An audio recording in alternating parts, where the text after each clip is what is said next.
last night after the edit, the combine service continued, so this is it.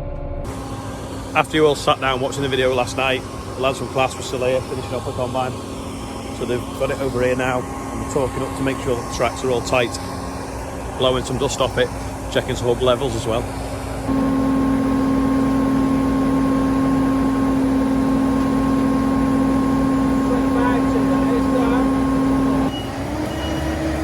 Actually, they were centering the tracks up. I thought they were talking it up because I was in the house editing, but they weren't. They were making sure the tracks were running, banging the centre of the sprockets.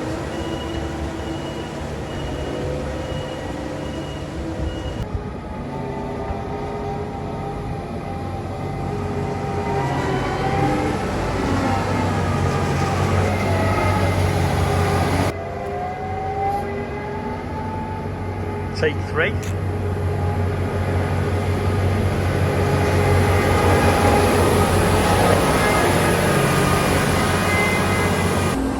It's making sure that the tracks are running dead true, so you can kind of like track them, a bit like a car tracking, so they run straightly full on the idlers, otherwise you can wear the inside and not drive properly.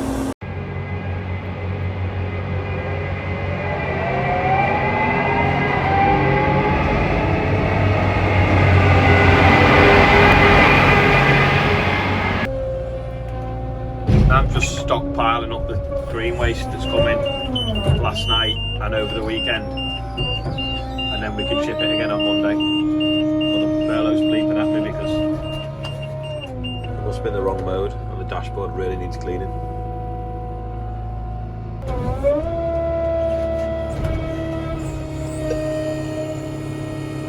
It's better. Get it all pushed back.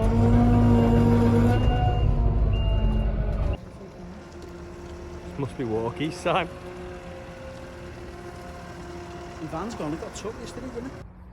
Motorhome back with another bed fault. Basically what's happening is when the bed goes all the way up with pillows and stuff on it, it's tripping out and blowing a fuse, and the fuse is really hard to find. So I'm going to put some, well it isn't if you know where it is, but I'm going to put yellow cable ties so people can find it, tape some spare fuses to it, and then also buy resettable fuses so that when you've only got to press a button to get it going again. It's a bit daft really. They should have put like a trip somewhere where you could access easy. Just come to check the sunflowers, and I'm just coming past where they fixed the water main. Obviously I was pleased that they put a fire hydrant in, but I don't know whether you can see. You probably can't, but it's sunk about 3 inches already, that manhole, which is not good because it means it's a bump and it's going to fill up with water as well, and the frost's going to get in. Quick update in the sunflowers. Massively getting over now where the fertilizer burnt them. It's actually destroyed the leaf completely, but the rest of the leaves carried on growing, which is good. We've got hearts now in the middle that are ready to sort of open. Let me find one that's quite close. So that one's getting quite close. Same with that one. Not a lot of height yet, which is a worry for a maize. Or do we just mow a big long snaking path right the way through this field, into the wildflower field, into the next field, up to the NHS, round through the sweet corn, past the potatoes, through the next field, and then through the next field, and then back to the car park, and it'd probably take, I don't know, a good hour to walk round? Or do we need a proper maize? What's people's thoughts? Further over in the field they are a bit higher, but they're still not maize standard yet. This is the sweet corn. It's definitely growing. I've not got my ruler with me, but it must be sort of getting on to a good 75, nearly 80 centimetres tall now. It's got a bit of weed in it. Anyway, Adam yesterday when we were messing around building a log cabin, he came out and he sprayed the weed off in it. So hopefully we'll start to see that dying back soon, and then we'll just be left with sweet corn and all the nutrition that we've put on and all the fertiliser. That'll take it all up, and hopefully we should get lots of sweet corn cobs as well. So quite pleased. Better season from this year. Last year was a drought, they just didn't want to grow, and also I think there's something wrong with some of the seed as well. Someone wants to know if the chipper will shred plastic small enough, so we've got 2 bags. I'm just going to try it now and see. But I think there's not enough material to get an accurate representation, and we've probably got the wrong screening because they want it shredded to 30mm.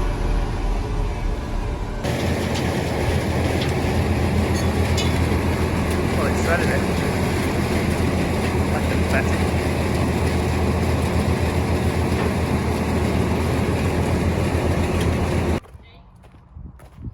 So the chipper shreds it, but there's too much paper in it for them to do anything with, so at least they've not sent an Arctic full to the plant to try to then find that it's a waste, it's too bad a product. Project 3650. Alan's got me circlip tool, hope he doesn't lose it, because it always seems to disappear. I know I said a month, but Oh yeah. Anyway, there's some bits that we can't remember where it goes, but luckily Phil Parr is babysitting today, so he's going to bring his kids to see the header. And while he's here, we're going to get him to put all the pipes on that we don't know where they go. Because Phil used to work for John Deere for like 20 years. When he's finished it, he doesn't know what to do with it. Should we raffle it? Would people buy tickets? There's Phil now, putting the tractor back together.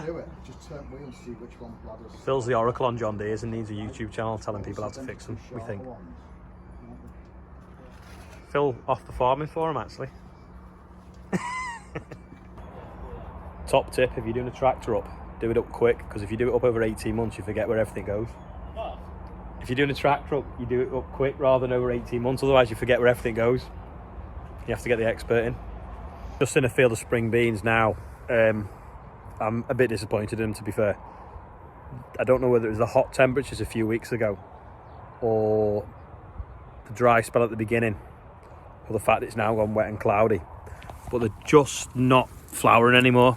So the top's just kind of given up. The leaves are only small, and then at the bottom we've only got, say, 1, 2, 3, 4, 5, 6, 7, 8, 9, 10. That's not going to do anything. Maybe 11 or 12 pods. Sometimes we've had like 30 odd pods on here. They're a decent size, but it's not going to break any records. And I've got a big acreage of it this year, so I'm a bit disappointed in that. I was hoping that they keep growing and they keep flowering. We've got a bit of moisture. We had a little bit of sunshine, but for some reason they've just decided that's it. We're going to ripen. We're going to stop flowering, and this is all you're getting this year. Bit of a shame. I'll split a pod open anyway and show you what's inside. So they're quite a bold bean, to be fair, at the moment. Should just be filling out nicely. Oop, flew off. But yeah, just a shame really. A lot more pods, obviously double the pods, double the yield pretty much, as long as they've got the moisture to grow. Lots of people grow winter beans, which have a longer growing season, obviously. The reason we don't is we generally run out of good weather for getting them in most years, and because we grow them on a contract for seed, if we were growing a mixture between winter and spring, we'd have to keep them separate in the shed, and it'd be difficult and clean the machinery down a lot more. It's because of the different varieties. So we just grow spring beans, but generally sort of in the last 20 years they've paid sort of 17 out of them. The last 2 or 3 they haven't though, so that's a bit of a problem, but we'll see. I might be surprised when we get in there, but they've definitely not growing any higher than they used to, and it could just be a variety thing, just not suiting this year's weather patterns. Maybe I'll have to speak to the breeder that's we're growing them for. Maybe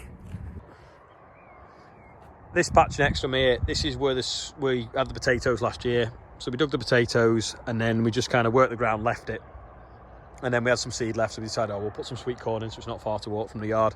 Anyway, we basically got this weed fat hen, which is the nemesis of the moment this year. It loves bare ground, so because the sweet corn was sown quite thin, because it's just what we had left, it's taken over. Anyway, so there's a sweet corn plant and there's the fat hen growing around it, which is quite tall.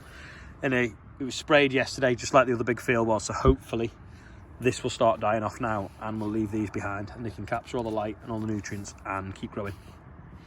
Header all done, trailer all done, combine all done. It's literally ready to go.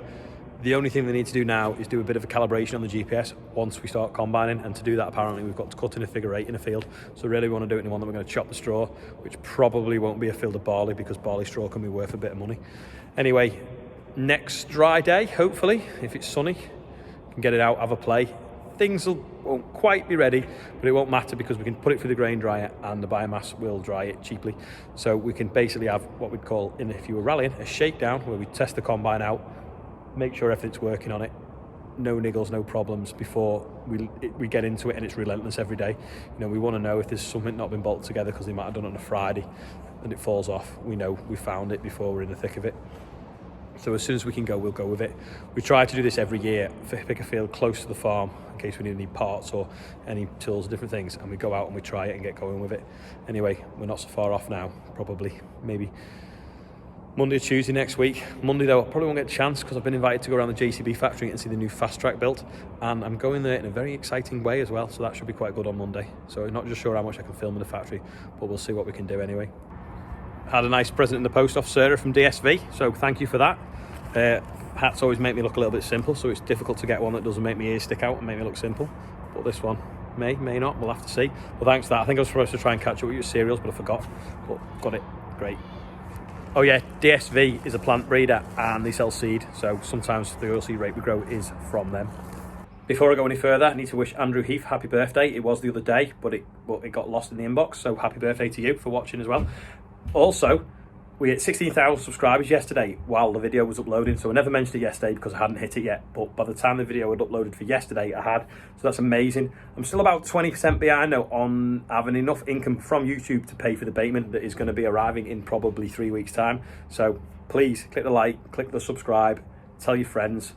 Today's quiz question isn't really much of a quiz question. There is one whether we should raffle Adam's tractor, but the other one is if you watch, do you know anyone else that watches? Or do you just watch it and keep it to yourself? Or have you told other people and they've started watching? It'd be interesting to know. Like I say, trying to get into the nuts and bolts of how YouTube works.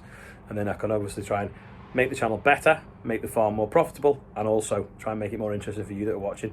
So thanks for everyone that replied yesterday to the different things and the day before from where you're from. Christine is adamant she wants pins for the map, not just stickers. So the stickers have arrived, but I'm gonna have to order some pins now. She's quite demanding. Anyway, if you want to watch another video, it's over there. And if you want to subscribe, it's over here. Or it's the other way around, because I never know which way it is. Anyway, I'll see you tomorrow.